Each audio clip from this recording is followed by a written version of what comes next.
Hello दोस्तों, नमस्कार। स्वागत है आपका हमारे इस वीडियो में। आशा है कि आप सब लोग अच्छे होंगे। और आपने थंबनेल पे देख लिया होगा कि जो आज का हमारा टॉपिक है वो क्या रहने वाला है कि जो नए दुकानदार होते हैं उनको थोड़ी कन्फ्यूज़न होती है कि हमें जीएसटी नंबर लेना चाहिए या नहीं लेना चाहिए। तो इस टॉपिक पे आज हमारी ये पूरी वीडियो रहने वाली है। सबसे पहले वीडियो में आगे बढ़ने से पहले मैं आपसे बोलना चाहता हूँ कि चैनल को सब्सक्राइब और लाइक ज़रूर कर देना। तो सबसे पहले जीएसटी क्या होती है मैं आपको एक एग्जांपल से समझाता हूँ। मान लीजिए आप 10th क्लास में हो और आपने 10th क्लास पास करके 11th क्लास में आ गए हो, लेकिन आपके पास 10th क्लास का कोई मार्कशीट नहीं है, कोई रिज़ल्ट नहीं है। तो आप 11th क्लास में आ तो गए हो, लेकिन आपका माना नहीं जाएगा कि आप 11th क्लास में हो। किसी को आप अपने सबूत नहीं दिखा सकते हो कि मैं भाई 11th क्लास में हूँ, मैंने 10th क्लास पास कर ली है कोई।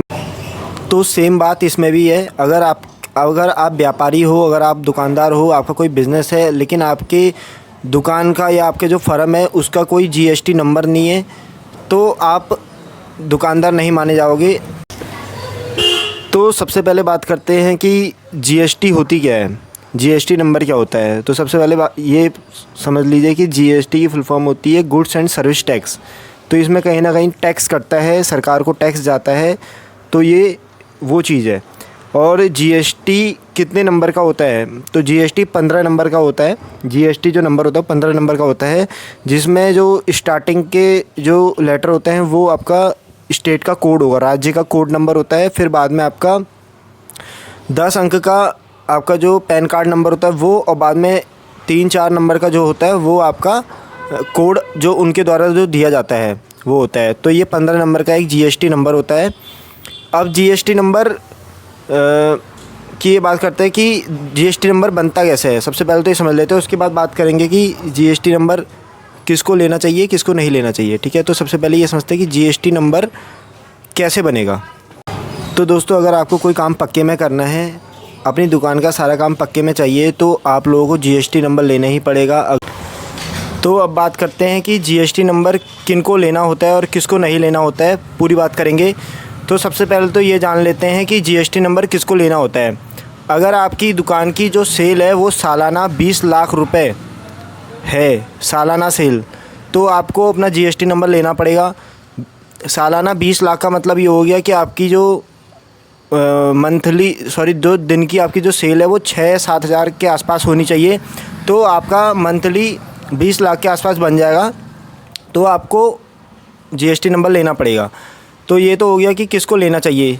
जिसकी दिन की इनकम 6-7 हज़ार रुपये है तो उसको तो लेना चाहिए। अगर अब कई दुकानदार जो हैं जिन्होंने अभी दुकान खोल रखी है, कुछ टाइम हो रखा है, तो उनको लेना चाहिए या नहीं लेना चाहिए। देखिए, आप अपने काम के अकॉर्डिंग सोचो। अगर आपकी दुकान से सामान कंपनियों में जा रहा है, आपको ऐसा काम करना है कि मेरे जो दुकान का सामान है, स्टेशनरी का सामान है, मैं अपनी कंपनी तक उसकी पहुंच बनाऊं, कंपनी में भी सामान दूं। आपको ऐसे ऑर्डर मिल रहे हैं, आपके पास लोग आ रहे हैं कि भाई हमें अपनी कंपनी के लिए सामान चाहिए, लेकिन तब आप नहीं दे पाओगे उनको, क्योंकि वो लोग पक्का बिल मांगेंगे और आपके फर्म के नाम पे पक्का बिल बन नहीं पाएगा, क्योंकि आपका जीएसटी नंबर नहीं है। तो आप लोग जीएसटी नंबर इसलिए आपको बनाना पड़ेगा। ठीक है ना। देखिए, जीएसटी नंबर कोई गलत चीज़ नहीं है, वो बनवा लोगे तो फ़ायदा ही रहेगा आपको बड़े काम करने में सहूलियत रहेगी।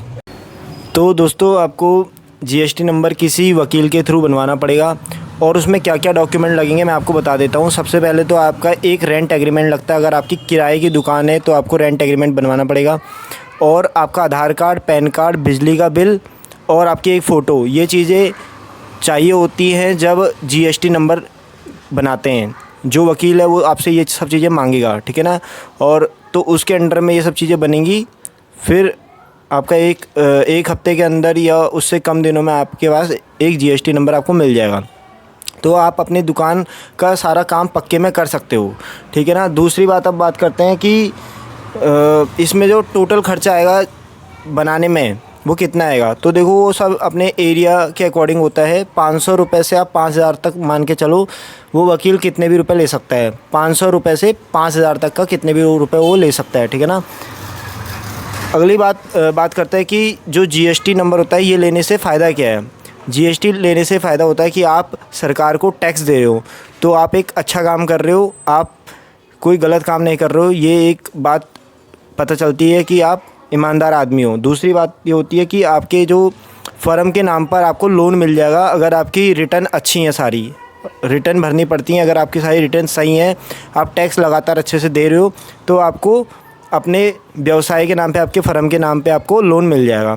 तो ये बात तो हो गई कि जीएसटी लेने का क्या फ़ायदा होता है।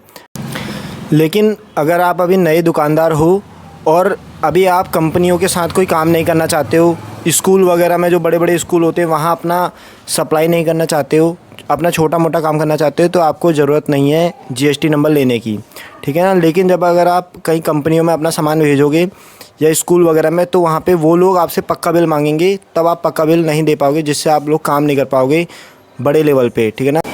दोस्तों, अगर आपको अपना काम बढ़ाना है तो आपको जीएसटी नंबर लेना चाहिए और लेना पड़ेगा, वो बहुत ज़रूरी चीज़ है। अब ये थोड़ा जो जीएसटी वाला जो मामला होता है थोड़ा कॉम्प्लिकेटेड होता है, जो हर किसी के थोड़ा समझ में नहीं आता, टैक्स वैक्स वाला मामला। तो इसलिए आपको एक जो सीए होगा, जो वकील होगा, वो आपको रखना पड़ेगा।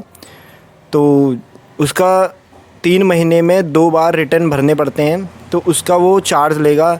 अब वो आपको देखना पड़ेगा कि वो कितने रुपए लेता है, 500 रुपये, 600 रुपये, 1000 रुपये, वो जितना भी लेगा वो अपना इसका चार्ज लेगा। तो हर 3 महीने में उसको आपको रुपए देने पड़ेंगे, या हर महीने का भी हो सकता है, जैसा भी वो आपको बताएगा।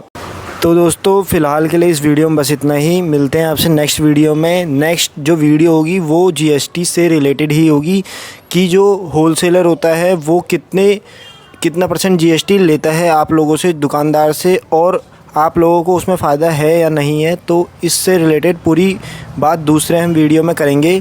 तो वो पार्ट 2 रहने वाला है इस वीडियो का। तो इस वीडियो में मेरा मेन मोटिव ये था कि जीएसटी के लिए डॉक्यूमेंट, जीएसटी नंबर के लिए डॉक्यूमेंट क्या क्या चाहिए होते हैं, और जीएसटी नंबर क्या होता है, किसको लेना चाहिए या किसको नहीं लेना चाहिए, ठीक है ना। मिलते हैं आपसे नेक्स्ट वीडियो में।